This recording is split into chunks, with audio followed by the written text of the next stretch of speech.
આર્થિક બાબત જ મહત્ત્વની કાર્લ માર્ક્સે વર્ણવી છે. હવે મિત્રો આપણે ચોથા સિદ્ધાંતની વાત કરીશું, વર્ગ વિગ્રહનો સિદ્ધાંત. કાર્લ માર્ક્સનો પોતાના સામ્યવાદને સાબિત કરતો આ વર્ગ વિગ્રહનો સિદ્ધાંત, એમાં માનવ ઇતિહાસને કાર્લ માર્ક્સે વર્ગ વિગ્રહના ઇતિહાસ તરીકે ઓળખાવ્યો છે. બીજું કે ઔદ્યોગિક ક્રાંતિ પછી મિત્રો આ વર્ગ વિગ્રહનો સિદ્ધાંત વધુ ઉગ્ર બન્યો, વધુ ફેલાવો થયો. કાર્લ માર્ક્સ પોતાના વિચારોમાં જણાવે છે કે સમાજ એ બે વર્ગોમાં વહેંચાયેલો છે. કયા બે વર્ગો? તો એ બે વર્ગોમાં એક અમીર વર્ગ છે અને બીજો ગરીબ વર્ગ છે. એટલે કે મૂડીવાદીઓનો વર્ગ અને શ્રમજીવીઓનો વર્ગ. આ બંને વર્ગોની અંદર માનવ સમાજ વહેંચાયેલો છે. છેક પ્રાચીન સમયથી, આપણે પ્રાચીન સમયની વાત કરીએ તો છેક પ્રાચીન સમયથી માનવ સમાજ એ આ બંને વર્ગોમાં વહેંચાયેલો દેખાઈ આવે છે. અને સમાજ બંને વર્ગોમાં વહેંચાયેલો હોવાથી આ સમાજની અંદર રહેતો મનુષ્ય ક્યારેય શાંતિ અને સલામતી મેળવી શક્યો નથી. એક યા બીજી રીતે પોતપોતાના અસ્તિત્વને ટકાવી રાખવા માટે આ અમીર વર્ગ અને ગરીબ વર્ગ બંને વચ્ચે સંઘર્ષ હંમેશા પેઢી દર પેઢી ચાલતો આવ્યો છે અને એનું સાક્ષી ઇતિહાસ છે. આપણે પ્રાચીન સમયની વાત કરીએ તો ગુલામી પ્રથા અસ્તિત્વમાં હતી. એ વખતે માલિકો અને ગુલામો. હવે આ માલિકો અને ગુલામોની અંદર માલિકો એ અમીર વર્ગનું પ્રતિનિધિત્વ કરતા હતા, જ્યારે ગુલામો એ ગરીબ વર્ગનું પ્રતિનિધિત્વ કરતા હતા. હવે આ બંને વર્ગો વચ્ચે પણ પોતપોતાના સમયમાં પોતાના અસ્તિત્વને ટકાવી રાખવા માટે એક યા બીજી રીતે ચોક્કસ સંઘર્ષ થતો હતો. બીજું કે સામંતશાહી યુગ, એમાં જમીનદારો, મધ્યયુગમાં સામંતશાહી યુગ, એમાં જમીનદારો અને ખેતમજૂરો. આ જમીનદારો એ અમીર વર્ગનું પ્રતિનિધિત્વ કરતા હતા અને ખેતમજૂરો એ ગરીબ વર્ગનું પ્રતિનિધિત્વ કરતા હતા. આ બંને વચ્ચે પણ પોતપોતાના હિતોના રક્ષણ માટે એ હંમેશા માટે લડાઈ ઝઘડા ચાલુ જ રહેતા. આજના આધુનિક મૂડીવાદી સમાજમાં કારખાનાના માલિકો એટલે કે ઉદ્યોગપતિઓ અને મજૂરો, કારીગરો, શ્રમજીવીઓનો વર્ગ, આ બંને વચ્ચે પણ પોતપોતાના અસ્તિત્વ માટે હંમેશા સંઘર્ષ ચાલુ રહ્યો છે. અને માર્ક્સના મત પ્રમાણે જ્યાં સુધી સમાજમાં આ પ્રકારના બંને વર્ગો અસ્તિત્વ ધરાવતા હશે ત્યાં સુધી સમાજમાં કાયમી શાંતિ કે સલામતી સ્થાપી શકાશે નહીં. મનુષ્ય એ પોતાનું જીવન શાંતિથી પસાર કરી શકશે નહીં. કેમ કે પોતાના અસ્તિત્વનો સવાલ છે અને અસ્તિત્વ માટે એને હંમેશા માટે ડગલે ને પગલે સંઘર્ષમાં ઉતરતા રહેવું પડશે. હવે માર્ક્સની વિચારધારા પ્રમાણે માર્ક્સ એવી વાત રજૂ કરે છે કે આ વર્ગ, બે વર્ગો વચ્ચેની લડાઈમાં છેવટે શું પરિણામ આવશે? તો આ અમીર વર્ગ અને ગરીબ વર્ગ બંનેની વચ્ચે જે સંઘર્ષની પ્રક્રિયા ચાલે છે એમાં એકંદરે ગરીબ વર્ગમાં ઉત્તરોત્તર વધારો થશે અને આ વધારો એ છેવટે એક પ્રકારે વિગ્રહનું પરિણામ લાવશે. બીજું કે મૂડીવાદી સમાજમાં જે ગળાકાપ હરીફાઈ ચાલી રહી છે એના લીધે જે મૂડીવાદીઓ આ હરીફાઈમાં ટકી શકે એવા નથી, તો એવા મૂડીવાદીઓ વ્યાપારીઓ આ ગળાકાપ હરીફાઈમાંથી બહાર ફેંકાઈ જશે. હવે બહાર ફેંકાઈ જશે પછી એમના અસ્તિત્વનો સવાલ ઊભો થશે. આ લોકો એક એવા સ્ટેજ ઉપર આવશે કે એમને ધીમે ધીમે આ ગરીબ વર્ગ તરફ, શ્રમજીવી વર્ગ તરફ પ્રસ્થાન કરવું પડશે. અને આ લોકો જે પહેલાં વ્યાપારીઓ, ઉદ્યોગપતિઓ હતા, પરંતુ આ હરીફાઈમાં ટકી ન શક્યા, એના લીધે એમનો સમાવેશ આ ગરીબ વર્ગમાં થવા લાગ્યો. હવે એક ગળાકાપ હરીફાઈ છે. બીજું કે વૈજ્ઞાનિક યુગ છે. નવા નવા યંત્રોની શોધોના લીધે ઉદ્યોગો સ્થપાય છે. એમાં આ ઉદ્યોગોનું એકીકરણ અને કેન્દ્રીકરણ થવાથી એક જ સ્થળે આ શ્રમજીવીઓ એક જ સ્થળે કામ કરે છે અને એકબીજાના સહવાસમાં આવે છે. બીજું કે આ એક સ્થળે કામ કરે છે તેમજ એકબીજાના સહવાસમાં આવવાથી એમને એક વાતનો ખ્યાલ આવે છે, સામૂહિક રીતે વિચારે છે કે આપણી આવી સ્થિતિ કેમ છે, એ માટે કોણ જવાબદાર છે. તો એમને ખ્યાલ આવે છે કે આપણી આર્થિક નબળાઈના કારણે આપણું શોષણ થાય છે. હવે આ ખ્યાલ આવવાથી આ શ્રમજીવીઓ એ સભાન બને છે, જાગૃત બને છે અને સંગઠિત થાય છે. વળી આ ઔદ્યોગિકરણના યુગમાં સાથે સાથે વાહન વ્યવહારની પણ શોધ થયેલી છે. એના લીધે બીજી જગ્યાએ રહેતા શ્રમજીવીઓ આ વાહન વ્યવહારની શોધના કારણે પરસ્પર એકબીજાના સહવાસમાં આવે છે, પરિચયમાં આવે છે. અને કહેવાય છે ને મિત્રો કે એક કહેવત પ્રમાણે કે બધા જ દુઃખી માણસો ભેગા થાય ત્યારે એકબીજાનું દુઃખ સમજી શકે. અહીં આગળ માર્ક્સ એ વાત સમજાવે છે કે અહીંયા આર્થિક શોષણ થાય છે, એ દુઃખની વાત છે.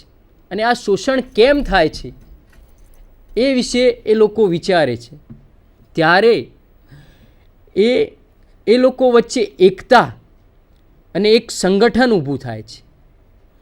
વળી જે લોકો ઉદ્યોગપતિઓ હતા એ હરીફાઈમાં ટકી ન શકવાના કારણે બહાર ફેંકાઈ ગયા છે. આ લોકોનું સ્થાન પણ છેવટે આ શ્રમજીવી વર્ગમાં જ એમનો સમાવેશ થાય છે. એટલે કે ધીમે ધીમે આ શ્રમજીવી વર્ગમાં વધારો થાય છે અને આ શ્રમજીવી વર્ગમાં વધારો થવાથી એમનું સંગઠન અને એમની એકતા પણ મજબૂત બને છે. એમની વચ્ચે પરસ્પર એકબીજાના વિચારો રજૂ કરવાથી એમને ખ્યાલ આવે છે કે પોતાની પરિસ્થિતિ આવી કેમ છે. આ બધું જ મળે છે ત્યારે એ છેવટે એક એવું હથિયાર અપનાવશે કે એક એવી પરિસ્થિતિ ઉપર પહોંચશે કે એ મૂડીવાદીઓ સામે વિગ્રહ કરશે, ક્રાંતિ જાહેર કરશે. અને એ ક્રાંતિમાં છેવટે વિજય આ ગરીબ વર્ગનો એટલે કે શ્રમજીવી વર્ગનો થશે. કેમ? એનું સીધું કારણ છે કે સંખ્યાબળની દ્રષ્ટિએ આ ગરીબ વર્ગ બહોળો છે. મિત્રો, આ વિશે કાર્લ માર્ક્સનું એક સૂત્ર છે કે એક બહુ જાણીતું પ્રચલિત સૂત્ર છે. એ સૂત્ર એવું છે કે આપણને ખ્યાલ આવે છે કાર્લ માર્ક્સ શું રજૂ કરવા માગે છે. Workers of the world unite. You have nothing to loss but your chains. વિશ્વના કામદારો સંગઠિત થાઓ, તમારે તમારી ગુલામીની જંજીરો સિવાય બીજું કશું જ ગુમાવવાનું નથી. આમ ધીમે ધીમે માર્ક્સના વિચારો એ પરિણામ લાવવા લોકોને મજબૂર કરે છે કે ધીમે ધીમે આ ગરીબ વર્ગ એક ક્રાંતિ તરફ આકર્ષાય છે અને એ ક્રાંતિ કરીને મૂડીવાદીઓને, જેમની સંખ્યા બહુ ઓછી છે, એમના ઉપર હુમલો કરીને, ક્રાંતિ કરીને, બળવો કરીને એ લોકોને જડ મૂળથી ઉખેડી નાખે છે. અને એના પરિણામે એક માર્ક્સવાદની ધારણા પ્રમાણે એવા શાસનની સ્થાપના થશે કે વર્ગવિહીન સમાજ રચાશે, કે જેમાં કોઈ અમીર નહીં હોય અને કોઈ ગરીબ નહીં હોય, બધા જ સમાન હશે. અને જ્યારે આવી પરિસ્થિતિ પેદા થશે ત્યારે કોઈ કોઈના ઉપર હાવી નહીં હોય, બધા જ સમાન હશે અને સૌને કામના પ્રમાણમાં વેતન મળશે. અને જે કાર્લ માર્ક્સ પોતાના સિદ્ધાંત દ્વારા એ વાત રજૂ કરવા માગે છે કે કાયમી શાંતિ અને સલામતી આ રીતે સ્થપાશે. હવે અહીંયા આપણે આ ચોથા સિદ્ધાંતની પણ પૂર્ણાહુતિ કરીએ છીએ. હવે સામ્યવાદ જે માર્ક્સે રજૂ કર્યો એની ઘણી સારી બાબતો પણ છે અને એની સામે થોડી ઘણી ટીકાઓ પણ છે જે આપણે જાણવી જરૂરી છે. એમાં સૌથી પહેલાંની એક ટીકા લઈશું કે નફો એ માત્ર મજૂરીનું પરિણામ નથી. કાર્લ માર્ક્સ પોતાના સિદ્ધાંતમાં અધિશેષ મૂલ્યમાં એ સાબિત કરે છે કે નફો એ મજૂરોના શોષણથી થાય છે. હવે આ વાતમાં સત્ય છે, પરંતુ એ 100% સાચી નથી.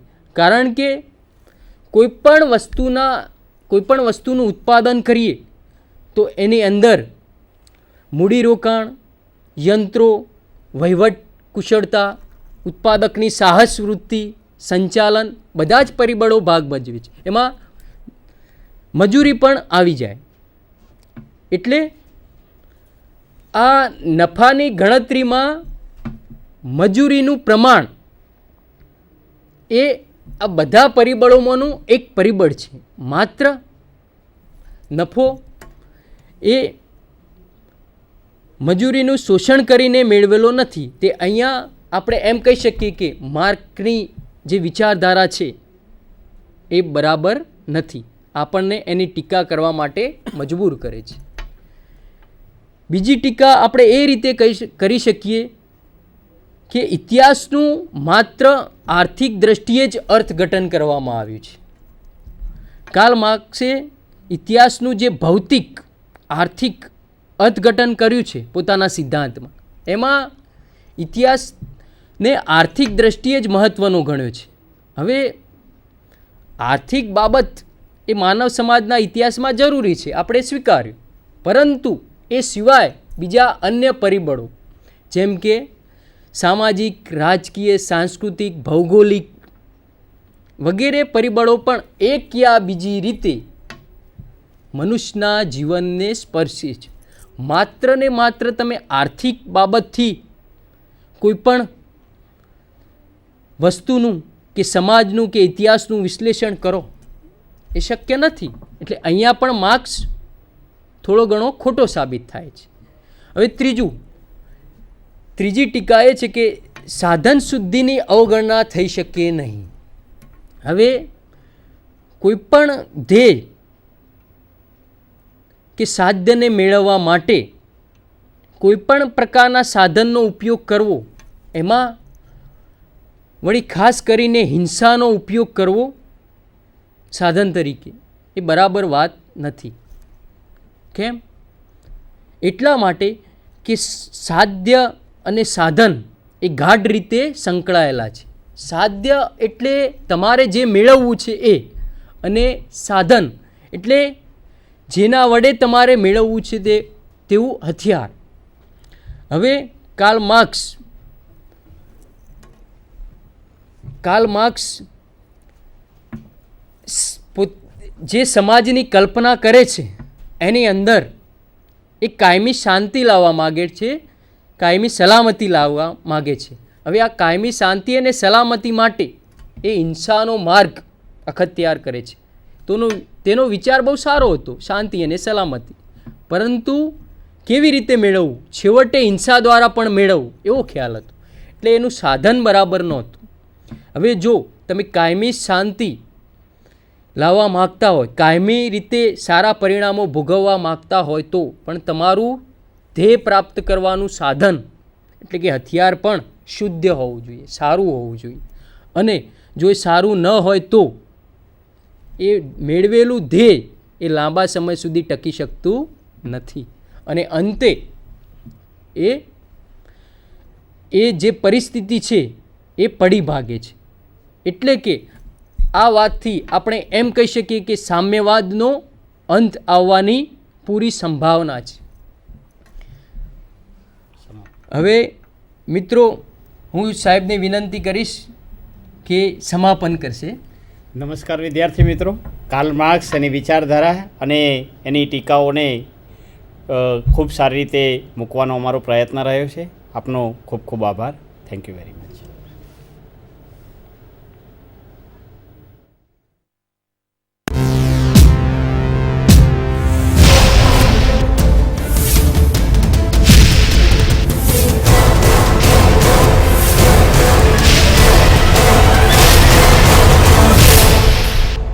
Sandhan